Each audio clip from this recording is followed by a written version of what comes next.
Friends, we're about to begin the service for Mr. Schwartz. I would ask any of you who have a cellular phone to please turn it to the off position. Officiating our service today will be Rabbi Nancy Landsman.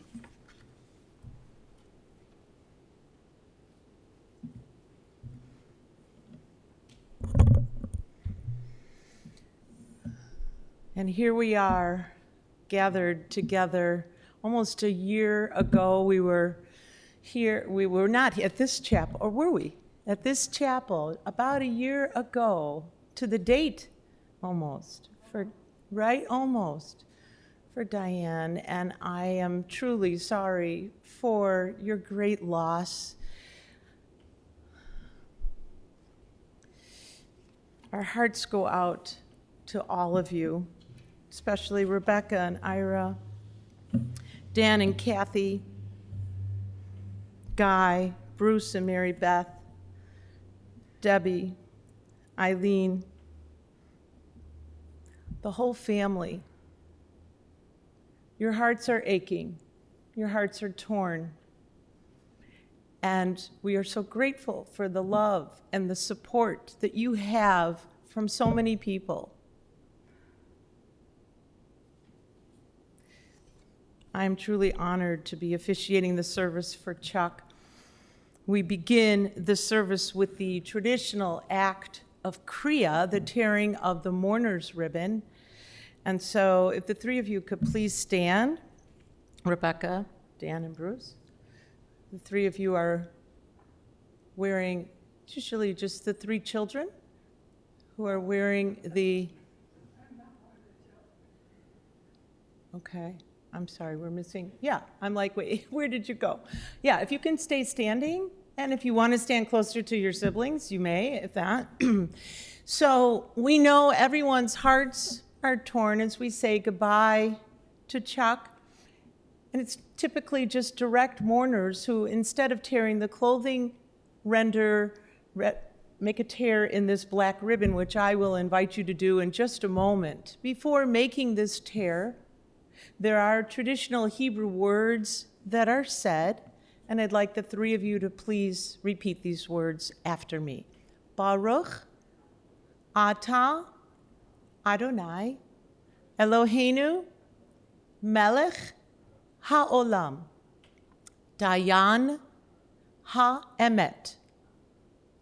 These words mean, praised are you, eternal our God, ruler of the universe, judge of truth. From the bottom of the ribbon up towards the circular button, you can tear the ribbon a little or a lot. Sometimes the ribbons are harder to tear than others. You also have the choice to wear this ribbon on the outside or tucked in the inside. If you choose to wear this ribbon on the outside and people see you wearing this torn ribbon, hopefully they will understand that you are in a period of mourning and they will have compassion on you. Please be seated.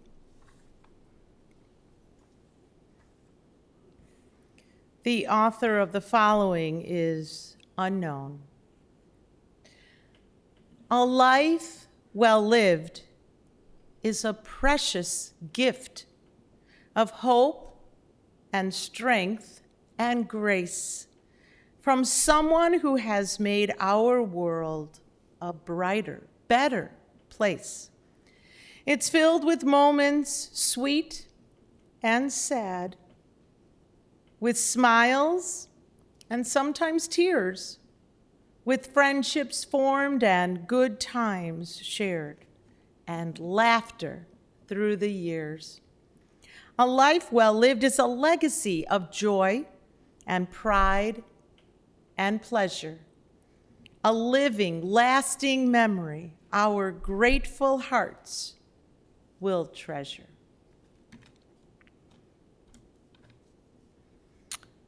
I never had the opportunity to really know Chuck. I'm so grateful to many of you who took the time to share so many memories of him, and certainly one thing that stood out amongst others is his great sense of humor. Vivian Wade wrote, "A sense of humor is important as shock absorbers are to a car. It helps to get over rough patches that come to us near and by far. A sense of humor is really needed, as a tightrope walker needs a pole. It helps to keep us well balanced. It can cheer and make joyful the soul. A sense of humor is necessary, as yeast is to the rising of bread. When raising our voices in laughter, happiness to others will spread. A sense of humor is important. The Bible in Proverbs we read, "A merry heart does good like medicine," which is very good medicine indeed.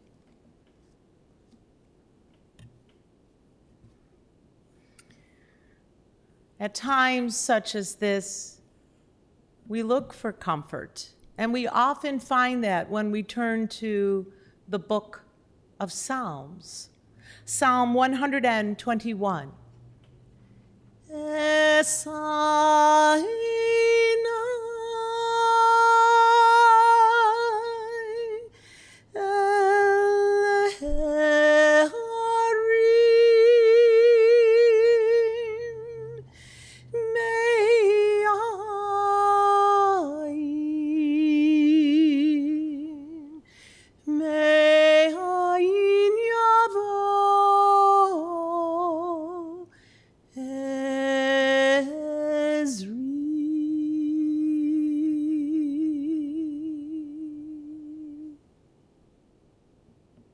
I will lift up mine eyes unto the mountains.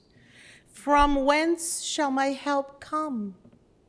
My help cometh from the Lord, who made heaven and earth. He will not suffer thy foot to be moved. He that keepeth thee will not slumber. Behold, he that keepeth Israel doth neither slumber nor sleep.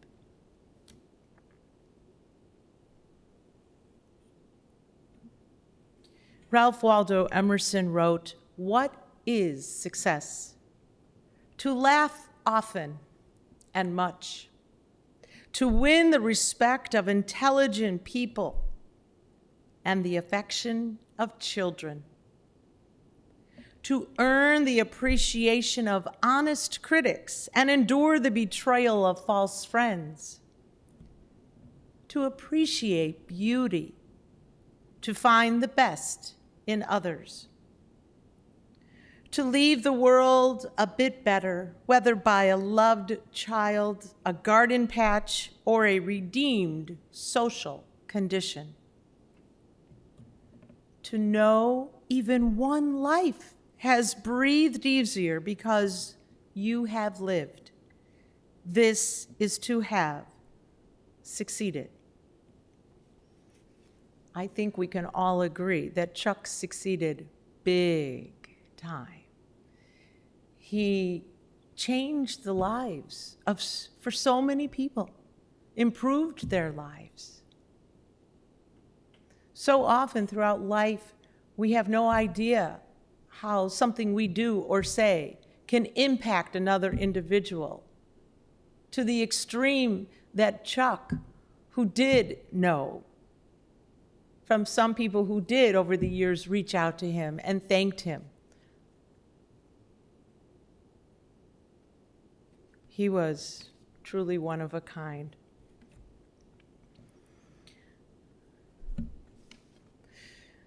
Turning back to the book of Psalms, another psalm that I think speaks to all of us, regardless of our tradition or faith. It's the psalm you find in your service folders. It's the 23rd Psalm. There are more service folders outside the chapel if you did not receive one when you entered, and you'll need it throughout the service. I'd like to invite you to join with me in reading, and those of you joining us remotely as well, to join with me in reading the 23rd Psalm. The Lord is my shepherd. I shall not want. He maketh me to lie down in green pastures. He leadeth me beside the still waters. He restoreth my soul. He leadeth me in the paths of righteousness for his name's sake. Yea, though I walk through the valley of the shadow of death, I will fear no evil, for thou art with me. Thy rod and thy staff, they comfort me. Thou preparest a table before me in the presence of mine enemies. Thou anointest my head with oil. My cup runneth over. Surely goodness and mercy shall follow me all the days of my life, and I will dwell in the house of the Lord forever.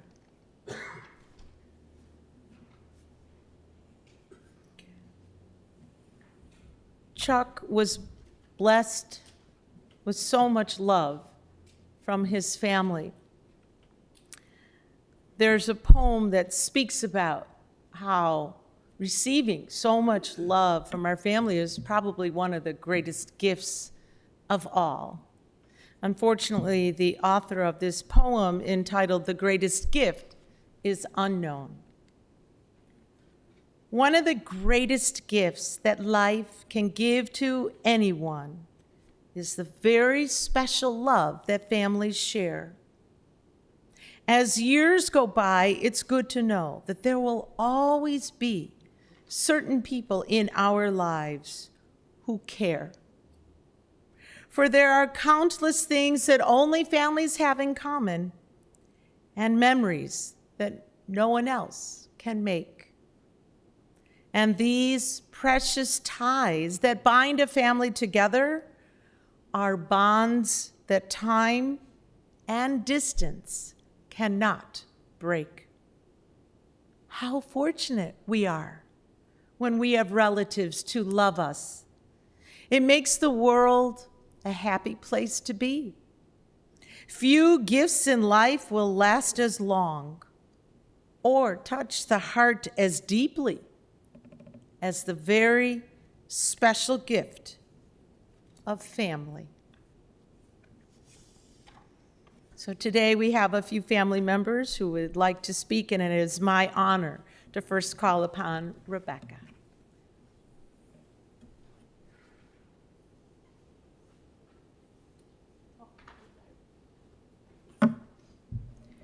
First, I want to thank everyone for joining us today to see our beloved Chuck off. Hopefully he's meeting my mom there, and she's greeting him with open arms.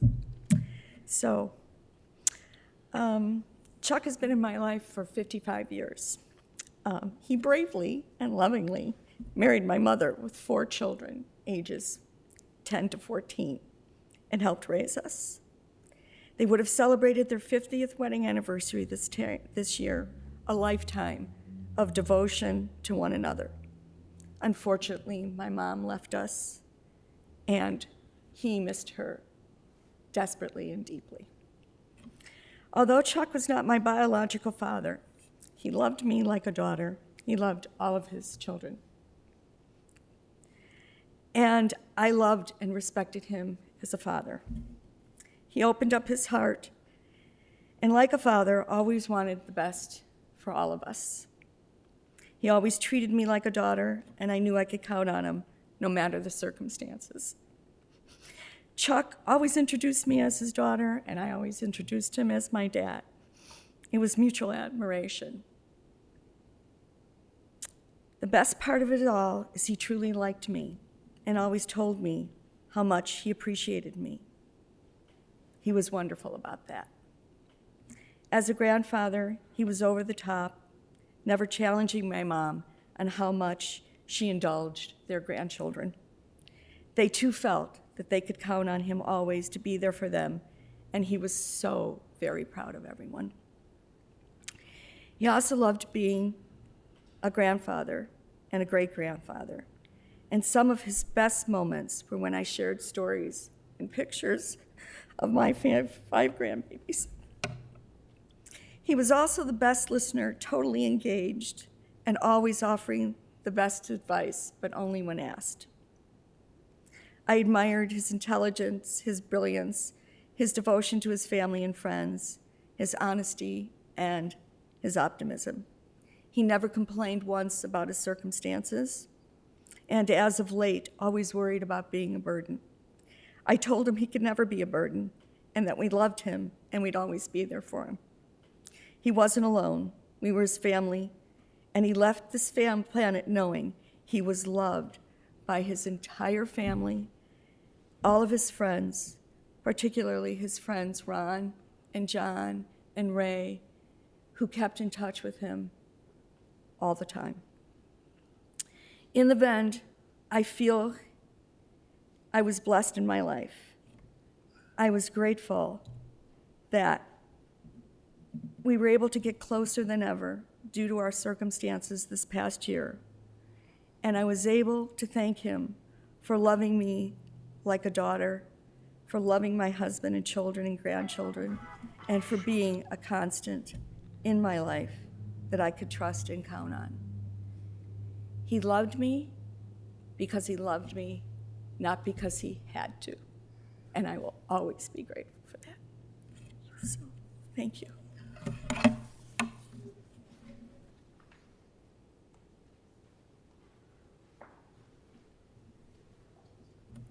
And now it's my honor to call upon Zoe.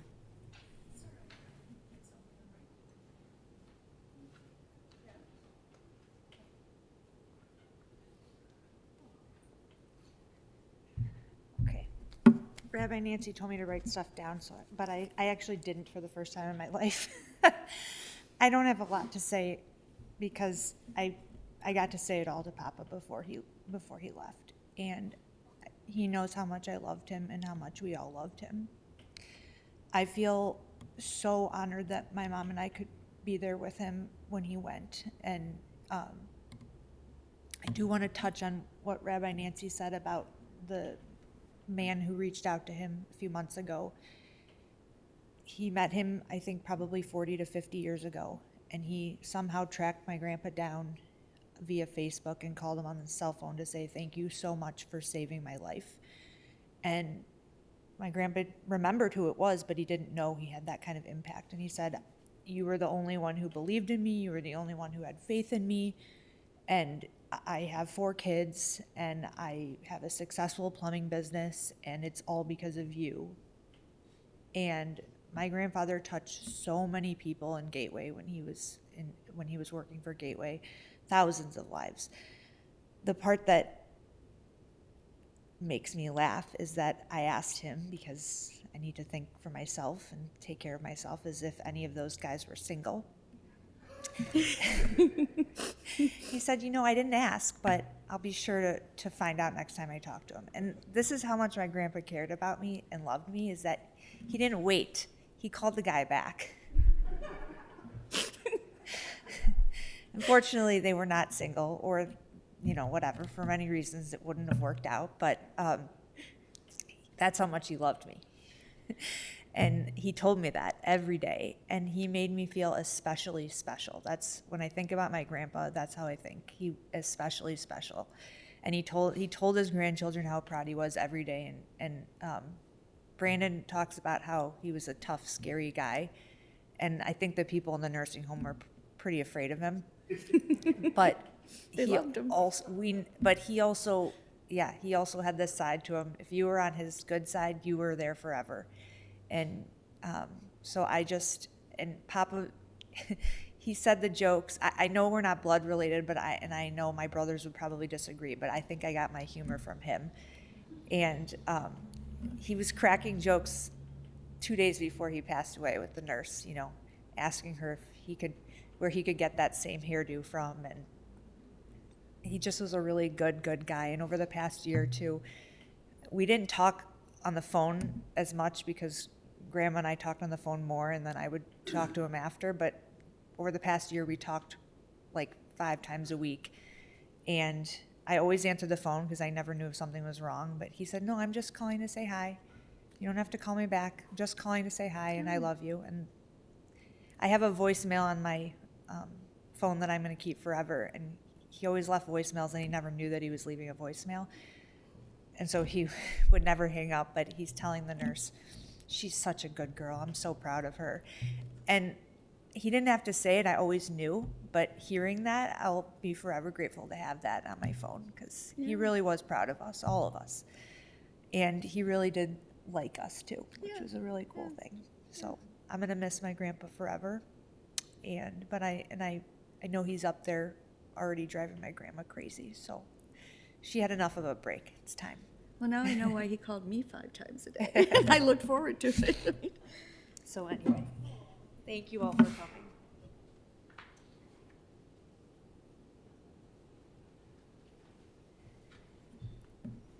And now it's my honor to call upon Sherry.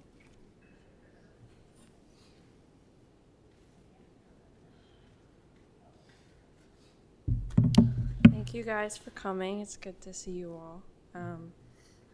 I had some time, a little bit more time to reflect, since Grandma passed away and just working through all of that. But so to start, I can promise that I'm not biased when I say this, but Papa was legitimately the coolest grandpa that there ever was.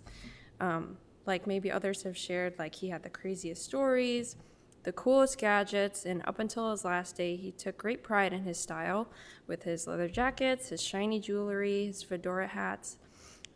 Even when I was just a little girl, I wanted to be like Papa in some ways.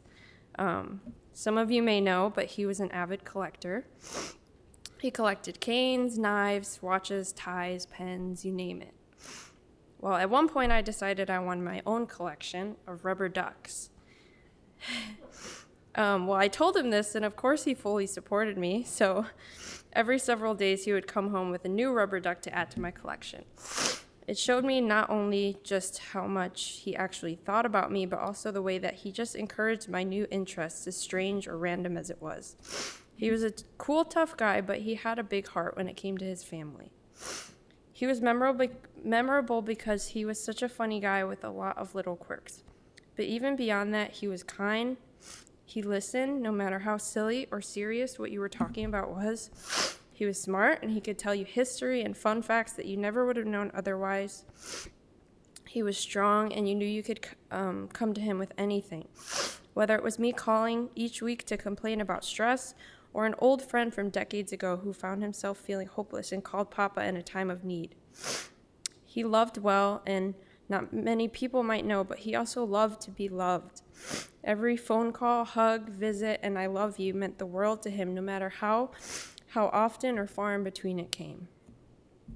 I'm so grateful to have had him in my life growing up. He taught me so much. I remember feeling insecure at some point in high school about how much I was accomplishing.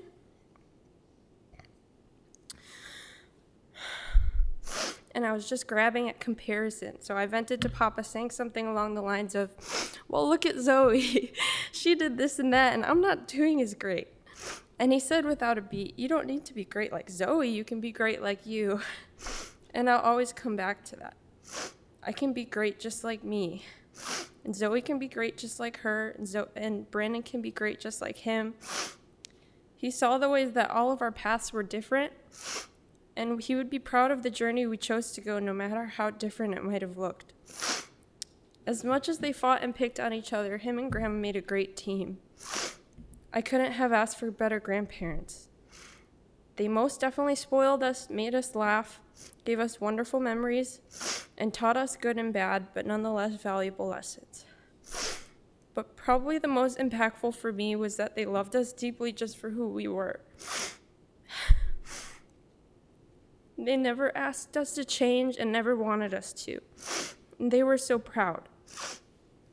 And that kind of love changed me. I'm forever different because of Papa and Grandma. And now that Papa has joined Grandma in his passing, I can't help but feel the call to love others the same way. To try and impact others with just a fraction of the way that they impacted us. Papa, for all you've done and more, thank you. We're so blessed not only to have known such a man such as you, but also to be deeply loved by him. You will be forever missed, and we love you. Thank you.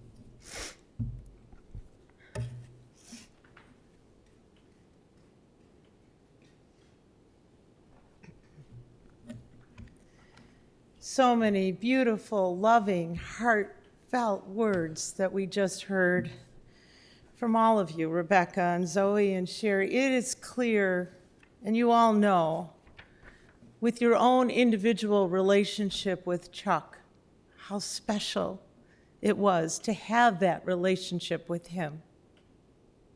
He deeply cared about each and every one of you. In addition to that which we've heard, I share with you that Chuck was a loving son to Nathan and Gertrude, and a loving brother to Gil and the late Sandra and Penny, and brother-in-law to Brian and Eileen. You shared with me how deeply he loved Diane. He really understood her.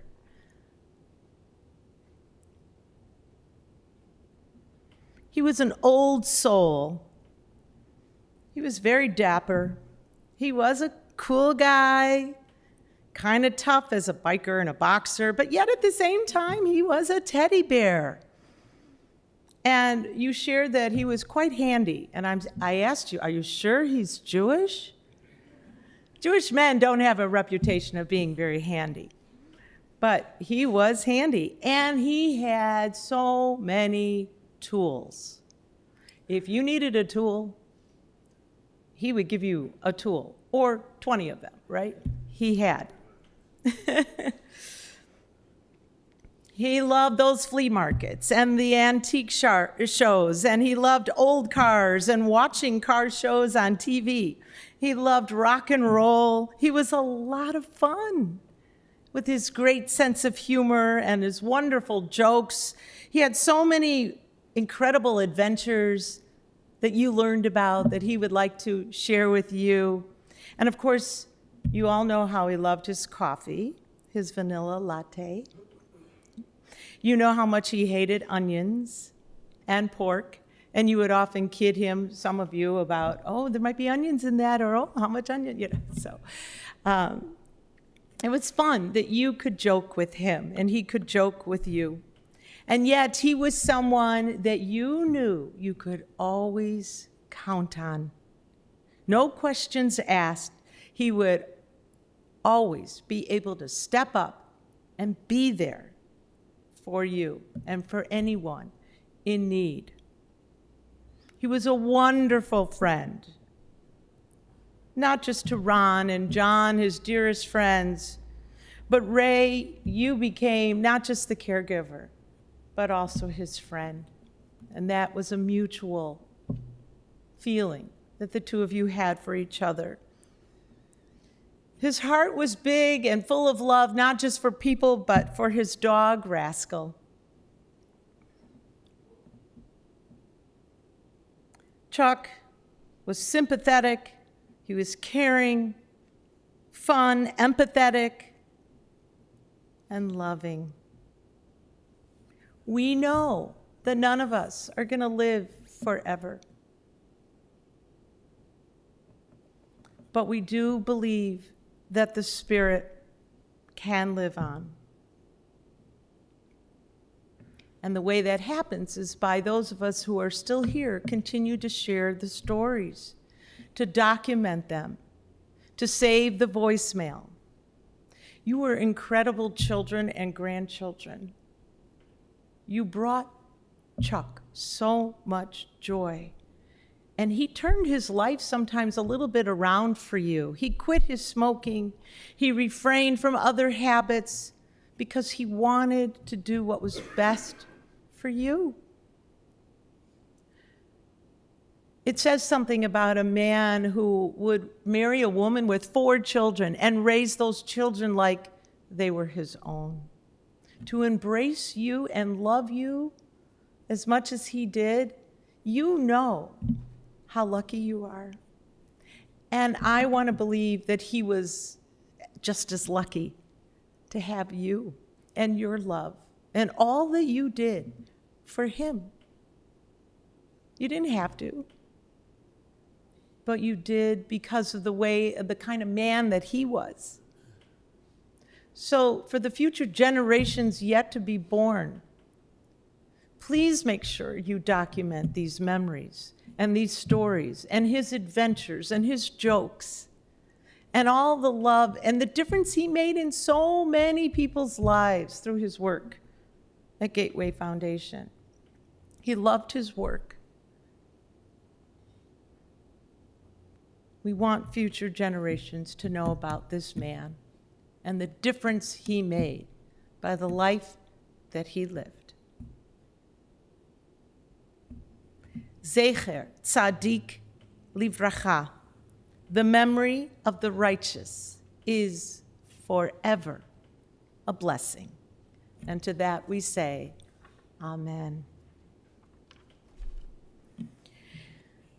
David Harkins wrote, "You can shed tears that he is gone, or you can smile because he lived. You can close your eyes and pray that he will come back, or you can open your eyes and see all that he has left. Your heart can be empty because you can't see him, or you can be full of the love that you shared. You can turn your back on tomorrow and live yesterday, or you can be happy for tomorrow because of yesterday. You can remember him and only that he is gone, or you can cherish his memory and let it live on. You can cry and close your mind, be empty and turn your back. Or you could do what he would want. Smile, open your eyes, love, and go on.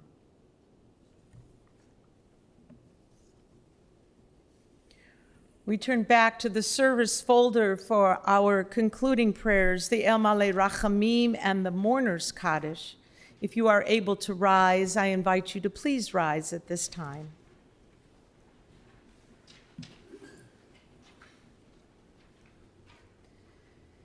El Malei Rachamim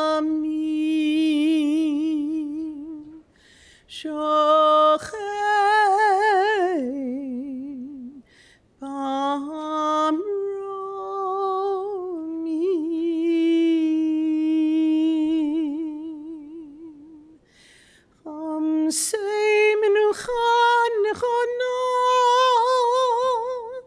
Tachat Kanvei Hashchina Im Gedoshim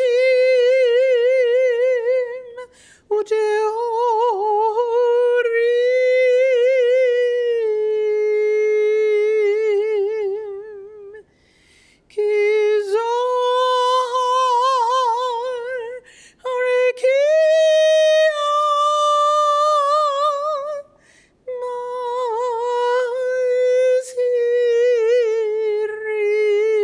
Mazirim Et Nishmat Shalach Leolamo Baal Harachamim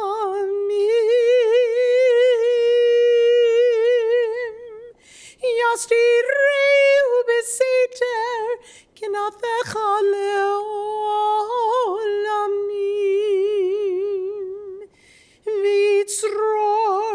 Vitzror Hachayim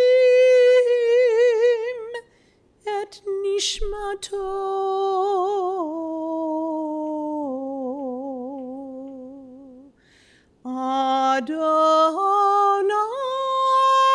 Adonai Unachalato V'yanuach b'shalom al mishkava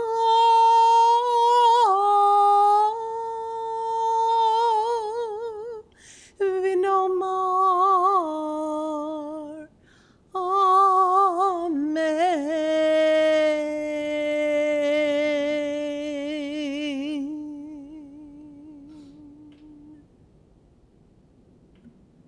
O God, full of compassion, thou who dwellest on high, grant perfect rest beneath the sheltering wings of thy presence among the holy and pure, who shine as the brightness of the firmament unto the soul of Charles Schwartz, who has gone unto eternity. Lord of mercy, bring him under the cover of thy wings, and let his soul be bound up in the bond of eternal life. Be God's possession, and may his repose be peace. Amen. We remain standing for our concluding prayer, which you find on the back cover of your service folders, the Mourner's Kaddish. It is said that the angels brought this prayer down from heaven. It possesses wonderful power. Truly, if there is any bond strong enough to link heaven to earth, it is this prayer. Many believe it speaks about death, as we always recite it at the time of death and the Yortzeit, the anniversary of one's death. But actually, there is no reference to death. Rather, we affirm God's glory and omnipotence. So together we join in exalting God's name with these traditional words of the Mourner's Kaddish. Yitkadal v'yitkadash shemei Rabbah, bi'alma divrach hirutei v'yamlich malchutei, b'chayechon u'v'yomechon, u'v'chaye dechol beit Yisrael, ba'agala u'vizman kari v'imeru. Amen. Yehi Shemei Rabbah, Mevarach le'olam ulomei almaya. Yitbarach v'yishtabach, v'yitpa'ar v'yitromam v'yitnaseh, v'yitadar v'yitaleh v'yitalal. Shemei dekudesha berichu. Le'ela min kol birchata v'shirata, tushbechata v'nechamata. Da'amiran ba'alma v'imeru. Amen. Yehi shalama rabbah min shamaya v'chayim aleinu ve'al kol Yisrael v'imeru. Amen. Oseh shalom bimromav, hu ya'aseh shalom aleinu ve'al kol Yisrael v'imeru. Amen. May the author of peace send peace to all who mourn and comfort all the bereaved among us. And let us all say, Amen. Please be seated.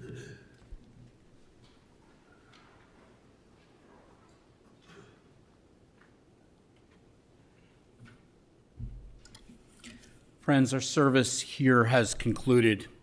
Memorial contributions could be made to the Gateway Foundation, 55 East Jackson Boulevard, Chicago, Illinois, 60604. And the web address is also located both on the folders and it's on our website for those of you who are viewing online.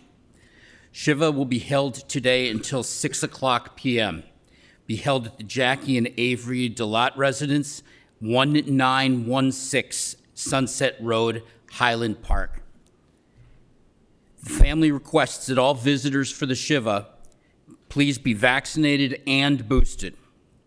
There's no parking on Sunset Road. Parking is available at Sunset Park or on Yale Street, which is 1/2 block north of the Shiva House. At this time, I'm going to ask everyone to please rise as we escort the family into the family room. Thank you. Condolences to the family.